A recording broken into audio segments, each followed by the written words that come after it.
అంటే ఇవాళ నుంచి అంబేద్కర్ గారి విగ్రహాల దగ్గర రఘురామకృష్ణరాజుపై ఎంక్వైరీ చేయాలి. ఎవరికి ఇచ్చిన జరుగుతుంది కదా, జరిగిపోయింది కదా, చేసుకుంటారు, ఛార్జ్షీట్ వేస్తారు. దానికి ఇప్పుడు ఇతను అరెస్ట్ చేస్తారని ఒక భయం పట్టుకుంది. లేకపోతే రేపు వేసేస్తారు. ఎందుకంటే ఎవిడెన్స్ అన్ని క్లియర్గా ఉన్నాయి. చాలా స్పష్టంగా ఒక డిఎస్పీ స్థాయి అధికారి,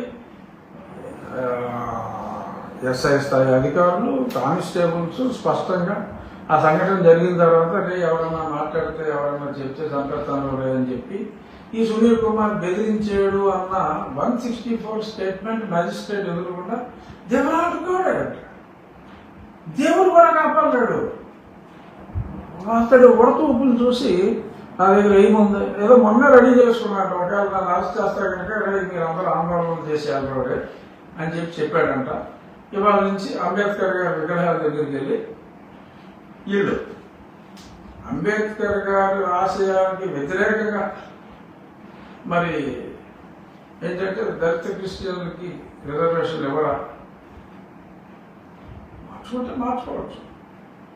ఆయన రాసిన రాజ్యాంగం గురించి నేను మాట్లాడుతున్నా. ఆ రాజ్యాంగం తప్పని మళ్ళీ సమర్థించే వాళ్ళకి వ్యతిరేకంగా ఆ అంబేద్కర్ విగ్రహం దగ్గరే, అంబేద్కర్ గారి విగ్రహం దగ్గర వీళ్ళు ఆందోళన చేస్తూ రఘురామకృష్ణరాజు గారు ఆయన స్పీకర్ పదవిలో ఉన్నప్పటికీ, డిప్యూటీ స్పీకర్ పదవిలో ఉన్నప్పటికీ చెయ్యాలి చెయ్యాలి చెయ్యాలి చేస్తారా, దానికి సంబంధం లేదు, చేస్తారు. మీరు ఊపిరికి భయపడే వాళ్ళు ఎవరో ఉండొచ్చేమో కానీ మన దగ్గర కుదరదమ్మా, కుదరదు. ఏ ఆశాలు యాదవాశాలు వేసుకోండి, వాళ్ళు మొదలెడతారన్నారు, చేసుకో.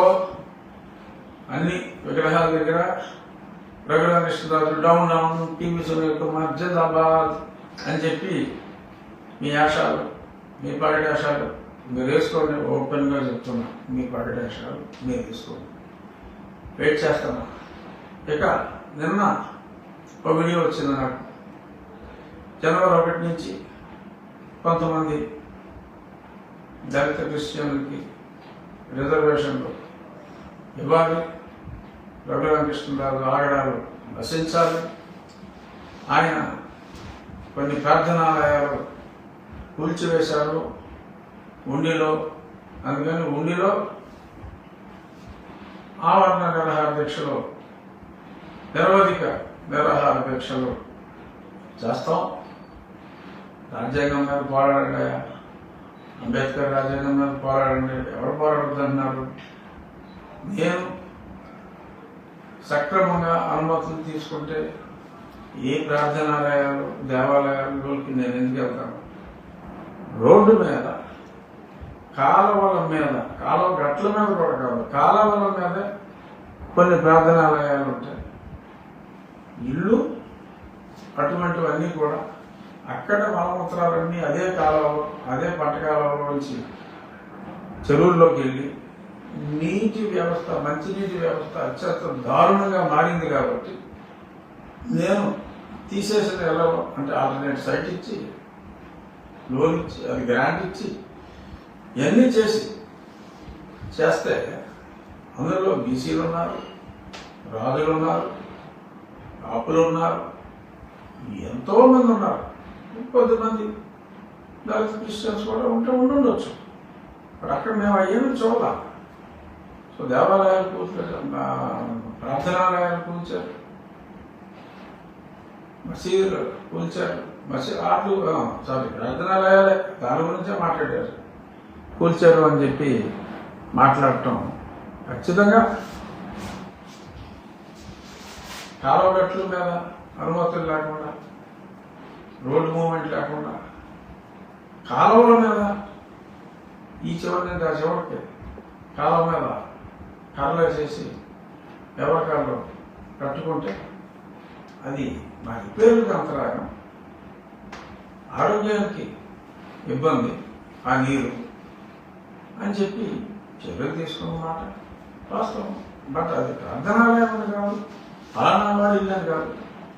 అయినా మీరు సునీల్ కుమార్ ప్రేరేపణతో, రేపు మాకు అరెస్ట్ కాబోయే సునీల్ కుమార్ ప్రేరేపణతో మరి ఇలాగా అమర నిర్ణయాల దీక్ష చేస్తానంటే మీ దీక్ష విజయవంతానికి ఉండిలో అయితే ఎటువంటి అభ్యంతరాలు లేకుండా మీకు ఫుల్ ప్రైవసీ ఇచ్చి మీరు చేసుకున్న రోజులు ప్రతివాడు అమరదేవి పొట్టి శ్రీరాములుగా మారాలనుకుంటే అది మీ ఇష్టం.